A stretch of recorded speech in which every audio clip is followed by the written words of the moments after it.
SIR নিয়ে বিতর্কের মধ্যেই বিস্ফোরক মন্তব্য করছেন বিজেপি নেতা জিতেন্দ্র তিওয়ারি। তার অভিযোগ, ভুয়ো ভোটারের জন্যই 2021-এর বিধানসভায় পাণ্ডবেশ্বরে তৃণমূল জিতেছিল।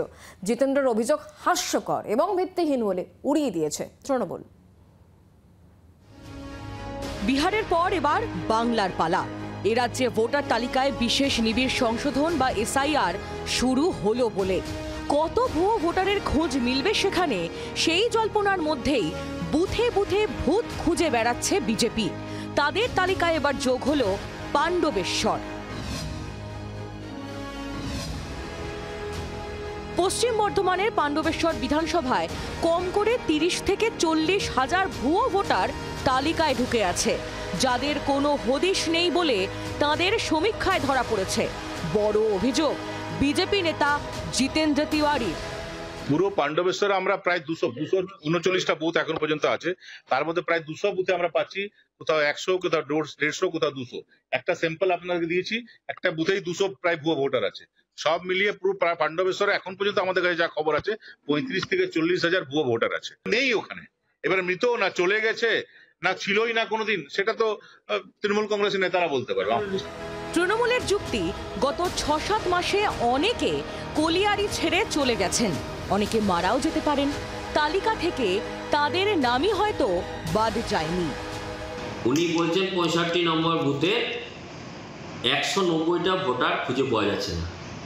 উনি, আমার মনে হয় যে উনি হয়তো কিছুদিন কম্বল দিচ্ছিলেন, এই তিরপল দিচ্ছিলেন বর্ষাকালে।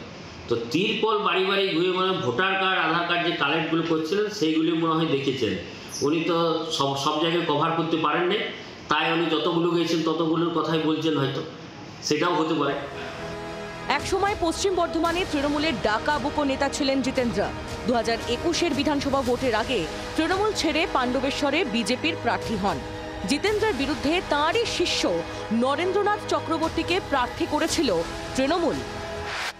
নরেন্দ্রর কাছে 3803 ভোটে হেরে যান জিতেন্দ্র তিওয়ারি। 26-এর ভোটের আগে সেই জিতেন্দ্রেরই অভিযোগ, পাণ্ডবেশ্বরে 30 থেকে 40 হাজার ভুয়ো ভোটার আছে। 2021-এর নির্বাচনে ভোটে দাঁড়িয়েছিলেন, সেখানে তৃণমূল কংগ্রেসের কাছে বিধায়ক আমাদের নরেন্দ্রনাথ চক্রবর্তীর কাছে পরাজিত হয়েছেন। তারপরে আপনি কোর্টে গেছিলেন, যে জালিয়াতি করে জয়লাভ করেছে। মহামান্য আদালত সেখানেও কিন্তু নাকচ করে দিয়েছেন। এবারে আপনি যে কোনো বিষয়ে আপনি যেতেই পারেন, যেখানে খুশি।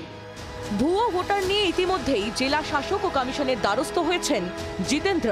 আমরা দাবি করছি যে অতীতে যারা বিএলও হিসাবে কাজ করেছে, যাদের দায়িত্ব ছিল এটা ভুয়ো ভোটারদের নাম বাদ দেওয়া, তাদের বিরুদ্ধে ব্যবস্থা নিতে হবে এবং আগামী দিনে যারা এই কাজ করতে চলেছে তারা যেন সজাগ থাকে। তারা যদি কোনো ভুল করে তাদেরকে শাস্তির সম্মুখীন হতে হবে। বাংলা এসআইআর হলে কোটি ছাড়াবে ভুয়ো ভোটারের সংখ্যা, এই ভাবনা নিয়েই ঘুঁটি সাজাচ্ছে বিজেপি।